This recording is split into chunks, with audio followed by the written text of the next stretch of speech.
Nelson Mandela nació el 18 de julio de 1918 en el pueblo llamado Mvezo, 1918 a 2013. Fue un abogado, activista, político y filántropo sudafricano. Luchó contra el apartheid y fue el primer presidente negro de Sudáfrica. Fue un abogado, activista contra el apartheid, político y filántropo sudafricano que presidió el gobierno de su país de 1994 a 1999. Fue el primer mandatario de raza negra que encabezó el poder ejecutivo, y el primero en resultar elegido por sufragio universal en su país. Su gobierno se dedicó a desmontar la estructura social y política heredada del apartheid a través del combate del racismo institucionalizado, la pobreza, la desigualdad social y la promoción de la reconciliación social. Mandela estudió Derecho en la Universidad de Fort Hare y la Universidad de Witwatersrand. En su ejercicio como abogado, fue varias veces arrestado por actividades sediciosas. Fue procesado en el juicio por traición desde 1956 hasta 1961. Influenciado por el marxismo, entró en secreto al Partido Comunista Sudafricano, SAC, y fue parte de su comité central. Pese a que estaba a favor de las protestas no violentas, en asociación con la SAC fundó y comandó la organización guerrillera Umkhonto we Sizwe. Estudió idioma inglés, antropología, política, administración de pueblos nativos y legislación de derecho romano-neerlandés en su primer año, con la intención de convertirse en intérprete o empleado del Departamento de Asuntos Indígenas. Retomó su educación superior, por lo que se inscribió en un curso por correspondencia de la Universidad de Sudáfrica, al que le dedicaba tiempo por las noches. Para el 22 de junio, durante una manifestación en Durban, Mandela pronunció un discurso ante 10.000 personas que fue el inicio de las protestas y provocó además su arresto, por lo que terminó encarcelado por breve tiempo en la prisión Marshall Square. El 30 de julio de 1952, Mandela fue nuevamente arrestado bajo las disposiciones legales de la Ley de Supresión del Comunismo junto a otros 21 acusados. A Mandela se le impuso la prohibición de asistir por 6 meses a reuniones públicas o conversar con más de una persona. En marzo de 1956 recibió la tercera prohibición judicial para presentarse en público, lo que le impedía moverse de Johannesburgo por 5 años, aunque siempre hallaba la manera de eludir la orden. El 5 de agosto de 1962, la policía capturó a Mandela junto a Cecil Williams cerca de Obik. Mandela y los otros sentenciados fueron trasladados desde Pretoria a la prisión ubicada en la isla Robben, donde permanecerían por 18 años.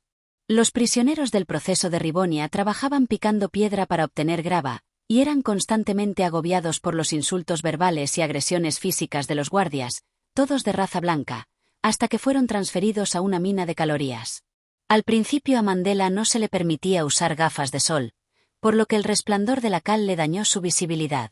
Por la noche continuaba sus estudios de derecho, pero tenía prohibido leer periódicos y en varias ocasiones fue castigado con régimen de aislamiento por poseer recortes de noticias. Para el año 1975. Comenzó a escribir su autobiografía, la cual envió a escondidas a Londres, aunque permaneció varios años sin publicarse. Sin embargo, las autoridades del presidio encontraron varias páginas escritas, lo que provocó que su privilegio en cuanto al estudio se suspendiera por 4 años. Esta privación motivó que dedicara su tiempo libre a la jardinería y a leer, hasta que retomó sus estudios para la licenciatura en Derecho en 1980. Después de recuperarse de un ataque de tuberculosis acentuado por la humedad de su celda, en diciembre de 1988 Mandela fue trasladado a la prisión de Victor Verster cerca de Paarl. Allí habitó con las comodidades de un guardia de seguridad, ya que tenía un cocinero a su servicio y disponía de tiempo para completar sus estudios. Además se le permitió recibir visitas. Con la caída del muro de Berlín en noviembre de 1989, de Klerk convocó a su gabinete a un debate que pondría en discusión la legalización del CNA y la posterior liberación de Mandela. Klerk se encontró con Mandela en diciembre para discutir sobre la situación política, y fue el preludio de la excarcelación sin condición alguna.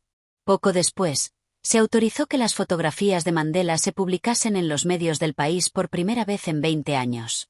En el mes de junio de 2004, a la edad de 85 años y con una salud delicada, Mandela anunció su retiro definitivo de la vida pública con estas palabras: «No me llaméis, yo os llamaré». Sin embargo, todavía ejercía cierta influencia en la política internacional. Para el 2005 fundó Nelson Mandela Legacy Trust, para recaudar fondos en beneficio del continente africano. El cumpleaños número 90 de Mandela se celebró en todo el país, principalmente en Kunu, y un concierto se llevó a cabo en su honor en Hyde Park, Londres. Durante un discurso para la ocasión, instó a los millonarios del planeta para que brindaran su ayuda a los más desfavorecidos. Nelson Mandela fue nombrado doctor honoris causa por 6 universidades de la red Laureate International Universities. El día 7 de mayo de 2010, en la ciudad de Madrid, el entonces embajador de Sudáfrica en España recibió la condecoración a nombre de Mandela. Después de sufrir una prolongada infección respiratoria, Nelson Mandela murió el 5 de diciembre de 2013 a la edad de 95 años. Falleció alrededor de las 8:50 de Sudáfrica en su hogar de Houghton, rodeado de su familia. La herencia de Mandela, estimada en $4.1 millones, se repartió entre la viuda, familiares, empleados e instituciones educativas. Mandela era una persona muy reservada que escondía sus emociones, y que además ponía su confianza en pocas personas. Tenía una vida austera, y rehuía al alcohol y al tabaco. Tenía la particularidad de arreglar él mismo su cama, aun cuando ostentaba el cargo de presidente, y era reconocido por su sentido del humor. Educado y cortés, era también muy servicial con cualquiera, independientemente de la edad o condición social, y también charlaba con los niños y el servicio doméstico. Ya como adulto mayor apreciaba las buenas cualidades de la gente, aun si tenía que defender a sus detractores ante sus propios aliados, quienes por su parte creían que era demasiado confiado. Contrajo matrimonio en 3 ocasiones, procreó a 6 hijos, y tuvo 17 nietos y 16 bisnietos al momento de su muerte.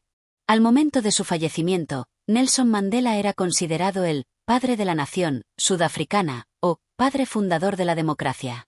Fuera de las fronteras sudafricanas se ganó el respeto mundial por su activismo en contra del apartheid, y por fomentar la reconciliación entre las diferentes razas, por lo que se le ha valorado como una autoridad moral que tenía mucho afán por la verdad.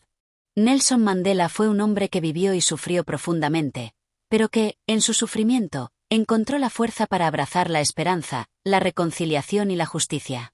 Mandela no solo luchó contra un sistema de opresión brutal, luchó también contra el odio y el rencor que este sistema generó en él y en su pueblo. Pasó 27 años en prisión, pero en lugar de permitir que esa experiencia lo destruyera, utilizó el tiempo de su encarcelamiento para fortalecer su convicción en la libertad y la dignidad humana. Su vida demuestra que el sufrimiento no tiene que deshumanizarnos. Puede, en cambio, ser una escuela que nos enseñe las lecciones más profundas sobre la empatía y la justicia.